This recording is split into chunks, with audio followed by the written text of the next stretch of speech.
March 2nd, 1959, Manhattan, New York. That afternoon, Vincent Astor collapsed inside his apartment overlooking the East River. A heart attack. No accident. No spectacle. Doctors arrived quickly. They did everything medicine at the time allowed. It wasn't enough. Vincent Astor died at the age of 67, one of the wealthiest heirs in America. While examining his personal effects, they found a gold pocket watch inside the vest he was wearing. It wasn't jewelry. It wasn't decorative. Just an ordinary pocket watch. Except for one thing. It wasn't running. The hour hand, the minute hand, the second hand, all frozen in place. The last moment it recorded was 2:20 a.m. That time wasn't random. 2:20 a.m. was the exact moment the Titanic slipped beneath the surface of the North Atlantic and disappeared forever. Vincent Astor had carried this watch every single day for 47 years. He never repaired it, never sold it, never displayed it. All while the fortune he left behind, calculated down to the last cent, was worth hundreds of millions of dollars. A man who possessed almost everything chose to live with a moment that had already died. Why? Why would a man with power, wealth, and unmatched privilege carry the moment of his father's death for nearly half a century? And why, despite having everything, did he spend his entire life trying to answer a single question? What is money for when it cannot save you? The answer doesn't lie in that Manhattan apartment. It doesn't lie in the fortune he left behind. It lies somewhere much farther away, much older, and much darker. To understand this watch, we have to go back to when Vincent Astor was still a child, in a house that was far too large, and a childhood with nowhere to hide.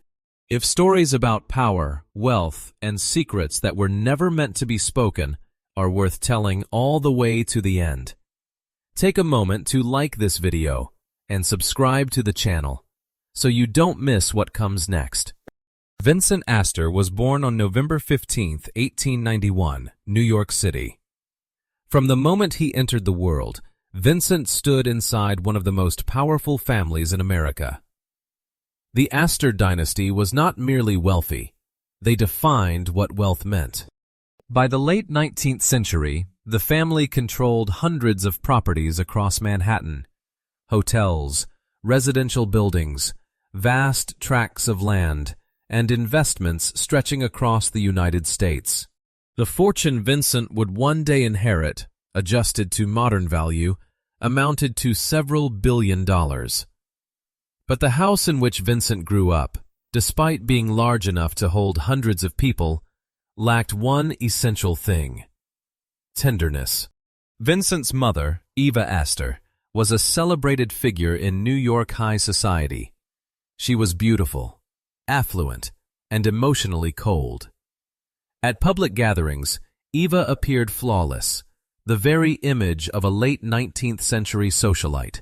Yet behind the closed doors of the Astor mansion, she showed her son very little patience. According to later accounts and preserved testimonies, Vincent was often regarded as an inconvenience, too loud, too clumsy, too present. And when his presence became irritating, Eva had a simple solution. She placed her son inside a wardrobe, closed the door, and locked it from the outside. The wardrobe was never meant for a human being. There was no handle on the inside, no way to open it from within. Vincent was left there for hours. No one struck him. No one shouted at him. There was no violence in the conventional sense, only silence and abandonment. A child in darkness, with no idea when the door would open again. There were times Vincent cried, Times he screamed, and times he went completely quiet. Inside that vast house, servants heard the sounds. They knew something was happening, but no one intervened. Eva Astor was the mistress of the house. Vincent was just a child. Over time, Vincent learned a rule that became unmistakably clear. Silence was the price of survival, and survival was not the same as being loved. This was not an isolated incident. It repeated itself, often enough to become a psychological pattern. A child born into absolute power, yet without a single place of emotional refuge. Vincent's early years passed this way. He lacked nothing material. He had toys, servants, endless space. But he lacked one thing entirely: the sense that his existence was wanted. And in that environment, Vincent began to form a belief that would follow him for the rest of his life. That love was conditional, and that invisibility was safety. But this is not the whole story. Because if his mother was the source of fear, there was still someone else inside that house. One person who, in Vincent's early years, made him believe that he was not entirely worthless. And that is where the story begins to turn. Early years of the 20th century, New York City and the Hudson River region. Inside the same house where Vincent learned that silence was the price of survival, there was still one other figure. His father, John Jacob Astor IV. John Jacob Astor was not a gentle father in the modern sense of the word. He was strict, reserved, and often absent, consumed by business and travel. But he was the only person in the household who did not treat Vincent as a burden. At the dawn of the 20th century, John Jacob Astor IV was among the wealthiest men in the United States. He owned hotels, vast real estate holdings, railroad interests, and stakes in industries shaping modern America. Adjusted to present-day value, his fortune amounted to several $billion. Yet when he was with his son, that power seemed to disappear. The place where father and son truly met was not inside the grand salons of the Astor mansion. It was on the water. John Jacob Astor owned a steel-hulled steam yacht called Norma, a vessel built for long journeys along rivers and coastal waters, large enough to live aboard, quiet enough to escape society. On that yacht, Vincent was allowed to breathe. There were no parties, no guests, no judging eyes. Only water, wind, the low hum of the engines, and his father. John Jacob taught Vincent practical things: how to read the wind, how to watch the current, how to tie a secure knot, when to remain silent and when to speak. He did not judge. He did not demand brilliance. He did not ask Vincent to prove his worth. On the yacht, Vincent did not need to earn his place.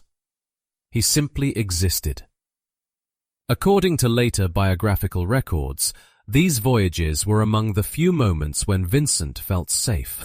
Not confined, not abandoned, not treated as an inconvenience. The contrast was unmistakable. On land, inside the closed rooms and endless corridors of the mansion, Vincent learned to shrink himself. On the water, he learned to stand upright. During those journeys, John Jacob Astor spoke little about money. He did not speak of the Astor Empire. He did not speak of obligation. He was simply present. And for Vincent, that was enough.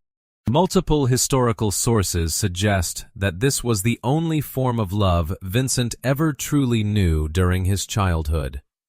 A love without conditions. A love that demanded no perfection in return. But that calm did not last. His parents' marriage continued to unravel. New York society began to whisper, and decisions were made not on the deck of a yacht, but inside rooms where Vincent had no voice. And then the inevitable happened. The only anchor in Vincent's life was about to disappear. What happens when the one person who made Vincent feel he mattered steps onto a ship and never returns? The answer lies on a cold night in the middle of the Atlantic Ocean, 1909, New York City. The marriage between Vincent's parents officially collapsed. John Jacob Astor IV and Eva Astor divorced after years of living apart. In New York high society at the time, divorce alone was already considered a stain. But what followed shocked the public far more. September 9, 1911, John Jacob Astor IV remarried. His new wife was Madeline Force. She was 18 years old. Vincent was 20, which meant the woman who became Vincent's stepmother was younger than he was. This was not merely controversial. It became one of the greatest social scandals of early 20th century America. Major newspapers covered it relentlessly. High society turned its back. Even Caroline Astor, the most powerful social figure in New York, openly refused to recognize the marriage. The Astor family, long seen as the embodiment of social order, suddenly became the subject of whispers. Unable to withstand the pressure, John Jacob Astor took his young wife and left the United States. They traveled through Europe. They disappeared from public view. During their time abroad, Madeline became pregnant. In early 1912, John Jacob Astor decided to return to America. The child had to be born on American soil. The Astor name could not remain in exile. They chose a new ship, the largest, the most luxurious, and widely believed to be the safest vessel ever built. Its name was Titanic. April 10, 1912, Southampton, England. John Jacob Astor and his pregnant wife boarded the Titanic as first-class passengers. They occupied some of the most opulent suites on the ship. They traveled with servants, a nurse, and enormous quantities of luggage. At the time, Titanic stretched nearly 270 meters in length and displaced more than 46,000 tons. It stood as a monument to industrial power and human confidence at the dawn of the 20th century. 4 days later, the night of April 14th into the early hours of April 15th, 1912, the North Atlantic, Titanic struck an iceberg.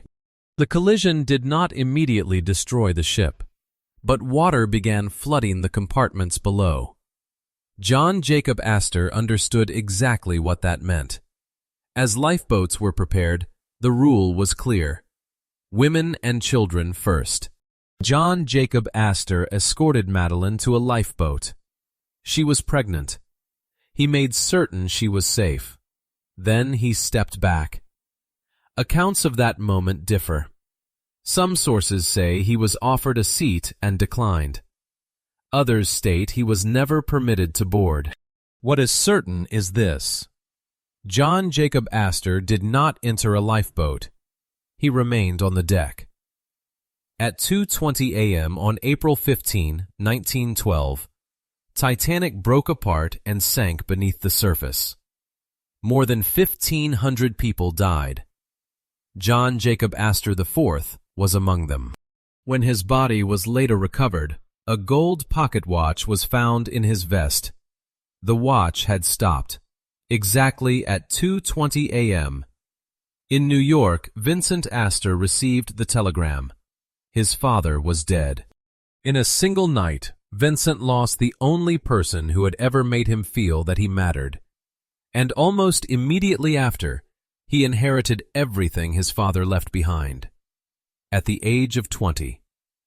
Vincent's childhood ended there. Not because he grew up, but because everything that had held him upright, went down with the Titanic. And this still does not explain the real mystery, because an even larger question now waits ahead. What happens when a 20-year-old man loses his father and inherits an empire at the same time? Spring 1912, New York City. When news of the Titanic disaster reached the United States, Vincent Astor was a sophomore at Harvard University. He was 20 years old. Within days, several things ended at once: his youth, his education, and the freedom to make mistakes. Vincent left Harvard immediately, not out of boredom, but because there was no alternative. The death of John Jacob Astor IV was not only a personal loss, it triggered a massive legal and financial chain reaction. The will was opened. Assets were inventoried. Hundreds of Manhattan properties, hotels, land holdings, stock portfolios, investment trusts, and controlling interests in businesses. According to records from the period, the portion Vincent inherited directly amounted to approximately $69 million in 1912. Adjusted to present-day value, that figure exceeds $2 billion. At the age of 20, Vincent Astor became one of the wealthiest men in America, not after decades of effort, but overnight. Yet power arrived without time for maturity. Vincent had never run a business, never managed large organizations, never been allowed to fail. The moment he assumed control of the Astor empire, he was placed under constant scrutiny. Lawyers, accountants, asset managers, the press. Every decision was examined, every action observed, not merely to measure success, but to detect mistakes. This created a clear paradox. Vincent possessed a fortune capable of purchasing almost anything, yet he had no freedom to enjoy it openly. A lavish party would provoke criticism. A risky investment would invite suspicion. A minor misstep could become a newspaper headline. At the same time, Vincent was denied the space to learn how to become an adult. There was no trial and error, no protected ground. The money arrived too early, and in overwhelming scale. It did not open doors, it sealed them shut. And it was at this moment that a question began to take shape in Vincent Astor's mind. Not how to make more money, but how to live with it. Because this still does not explain the central conflict. If Vincent could not enjoy the immense fortune he carried, if he was not allowed to fail, to be weak, or to live like a normal young man, then what did he do with the money he was forced to carry for the rest of his life? The years following 1912, New York City entered a period of explosive growth. The city's population surpassed 5 million. Waves of immigrants arrived one after another. Housing became the most urgent problem of the modern metropolis. The Astor family stood at the center of that system. For decades, the Astor empire had owned hundreds of low-rent tenement buildings across Manhattan. Narrow structures, poorly lit, poorly ventilated, yet reliably profitable. Vincent Astor inherited this entire network at the age of 20. And this is where the story begins to turn. In his early years of control, Vincent did not expand the tenement portfolio. He stopped buying more, a decision that ran directly against family tradition. Not long after, he began selling off the worst properties, quietly, without moral declarations. One contract at a time, withdrawing from the low-rent housing system. At the same time, Vincent redirected money elsewhere. Playgrounds for children began to appear in the Bronx and Harlem. Land was purchased, equipment installed. No admission fees. In the early 20th century, Public playgrounds in working-class neighborhoods were rare. These were not profit-driven projects. They generated no revenue. Then came low-cost housing initiatives, buildings designed with light, air, minimal living space that was actually livable, not luxurious, but humane. Vincent did not attend ribbon cuttings. He did not place his name on the facades. These actions unfolded quietly. But the silence did not last. In 1916, Vincent Astor became the target of a public attack. The critic was Upton Sinclair, the most prominent investigative journalist in America at the time. Sinclair published an open letter directly addressing Vincent Astor. He accused Vincent of using money to purchase a moral image, while the foundation of that wealth, he argued, rested on the exploitation of the poor. The letter was sent to major newspapers across the country. Most refused to publish it. Only one socialist-leaning paper agreed to run the piece. Vincent responded. His reply was published widely in the mainstream press, uncut, unchallenged, without accompanying rebuttal. The contrast was unmistakable.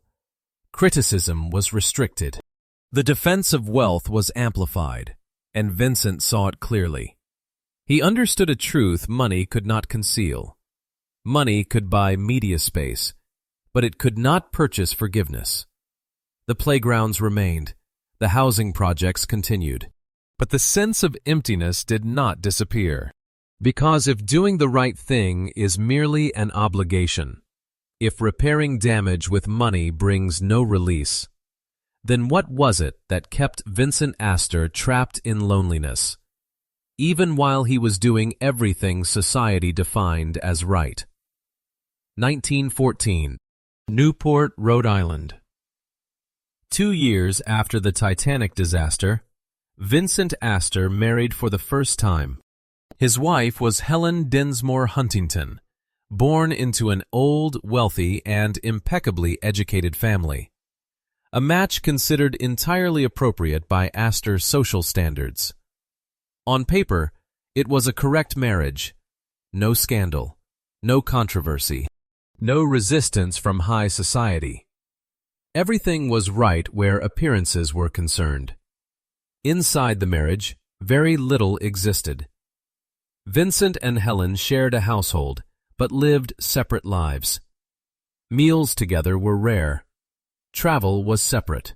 Silences stretched for years. There were no children. Medical records later indicate that Vincent was infertile due to complications from mumps contracted in adulthood. This was a biological condition, not a choice, and it quietly closed the possibility of a family in the traditional sense. 26 years passed this way, from 1914 to 1940, a span long enough to build an entire life. Yet for Vincent, it became a life that left almost no trace. The marriage ended in divorce, without spectacle, without public dispute. Soon after, Vincent married again. His second wife was Mary Benedict Cushing, known as Minnie. She came from the prominent Cushing family, deeply connected to American political and media circles. This marriage attracted more attention.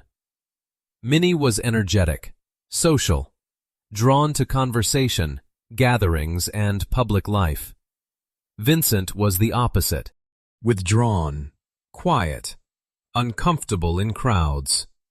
The contrast became apparent almost immediately. Minnie hosted salons filled with artists, writers, and public figures. Vincent was often absent, or present only briefly before retreating. They lived in the same city, yet occupied entirely different worlds. This marriage also produced no children, and it did not last. After 13 years, they divorced. 2 marriages, nearly 4 decades of shared life in name only. No real family. No continuity. Vincent Astor entered middle age possessing everything society defined as success: wealth, status, a famous name. Yet there was no place that truly felt like home. He did not fully belong to the elite world he was born into, nor did he belong to the ordinary world beyond the gates of his estates. And at this point, a deeper contradiction began to form. If money did not bring freedom, if marriage did not create connection, if family did not exist in any emotional sense, then what was left for Vincent Astor to hold on to, when every familiar structure of life had gradually hollowed out? 1939. War erupted across Europe. By 1941, the United States formally entered the conflict. Within months, the entire social order shifted.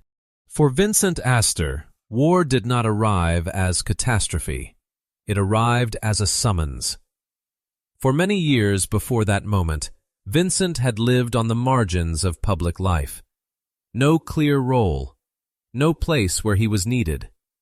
War changed that. It created demand, and Vincent possessed something the military required. He owned large seagoing yachts, vessels built for long-range travel, fast enough and discreet enough for coastal operations. At a time when naval infrastructure was still stretched thin along certain routes, these ships became strategic assets. Vincent lent his yachts to the United States Navy. He did not sell them. He did not auction them. He leased them at a symbolic cost. The vessels were used for coastal patrols and training missions. They flew no family crest. They carried no Astor name. But this was only the beginning. Through his connections and access to information networks, Vincent was invited to assist in civilian intelligence operations supporting the war effort. No military rank, no ceremony. He worked in secure offices, reviewed reports, compiled data, evaluated information gathered from shipping lanes and civilian sources. Every week, Vincent submitted reports, on schedule, without delay.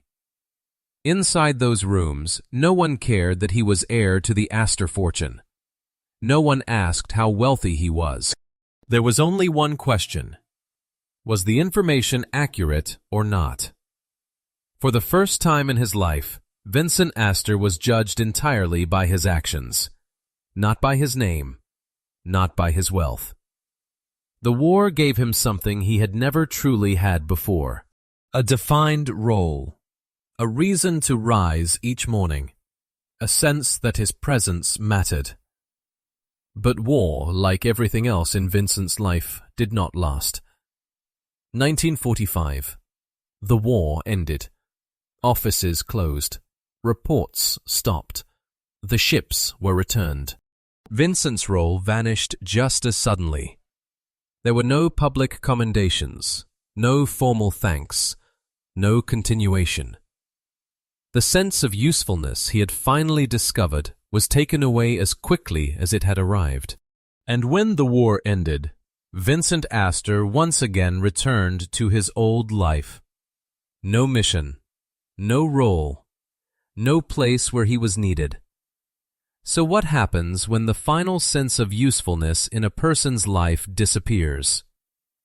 The years after 1945, New York City. When the war ended, Vincent Astor entered middle age without any role tied to the present. Everything that had once made him feel useful was gone, and the past, instead of receding, began to resurface. A symbolic decision followed. Vincent Astor ordered the demolition of the house where his father had been born. Astor Place, once a foundational landmark of the family's history, was erased completely. There was no renovation, no preservation, no adaptive reuse, only destruction. According to New York land records, the site held immense value even by mid-20th century standards. If retained, It could have become a protected historic property or a highly profitable commercial development. But Vincent did not choose economic value. He chose erasure. This was not a strategic decision. It was a severing from memory, from origin, from a past he had never been able to control. But the act brought no release. After the house disappeared, Vincent did not grow lighter. Medical records and private correspondence indicate that his mental state continued to deteriorate. Prolonged periods of melancholy, withdrawal from daily life, a fading interest in the activities that had once sustained him. His second marriage could not withstand this condition. Emotional distance widened. Shared presence became a formality. The marriage collapsed. Vincent Astor entered the final years of his life in near-complete isolation. No family in an emotional sense. No social role. No long-term purpose. Depression deepened over time, not as a sudden collapse, but as a slow, continuous descent. The money remained. The assets continued to grow, yet none of it produced a sense of belonging. Vincent tried to erase the past by destroying its symbols, but memory does not live in walls, and emptiness does not disappear when physical traces are removed. By the end of his life, one truth remained unmistakable. Vincent Astor had traveled a great distance to escape what had shaped him. Yet he never truly left it behind. What remains when a person is gone? In the final years of his life, Vincent Astor was no longer alone. His last wife entered quietly. She did not belong to New York high society. She was not part of a strategic marriage, and she carried no social expectations with her. According to those who saw them together, this was the rare period when Vincent Astor was seen smiling. Not the smile of a wealthy man, but the smile of someone who no longer needed to prove anything. During this time, Vincent began to put his affairs in order, not to expand his empire, but to close it. He established charitable foundations. They did not aggressively bear his name. They were not built around his image. Vincent Astor died in 1959, quietly. No state funeral. No final declaration. When the will was read, many were surprised. His half-brother received nothing. No assets. No control. The majority of the fortune was directed to public causes. Money was used to preserve wilderness permanently. Parks were protected for public use. Libraries were built. Playgrounds for children continued to exist. Even the pocket watch that had stopped at 0220. The object he carried for 47 years was eventually sold at auction. The proceeds did not return to the family. They were directed toward preservation efforts. Vincent Astor's grave bears no inscription, no title, no list of achievements, only a name and silence. No one knows with certainty whether Vincent Astor was happy. And perhaps that is no longer the most important question. The question that remains is this. If a person lives an entire life in pain, but what they leave behind allows others to live better, safer, with more space to breathe, then is that life truly meaningless? Vincent Astor's story is not only about one man. It is about power that arrives too early, about money that comes without maturity, and about an era that believed ownership was the answer, while what people were truly searching for was meaning. If you want to continue exploring the stories behind great families, silent legacies, and the hidden costs of power and wealth, the next videos are waiting for you on screen. Thank you for watching until the end. If this story made you think, please like, subscribe, and leave a comment with your perspective. See you again in the next story.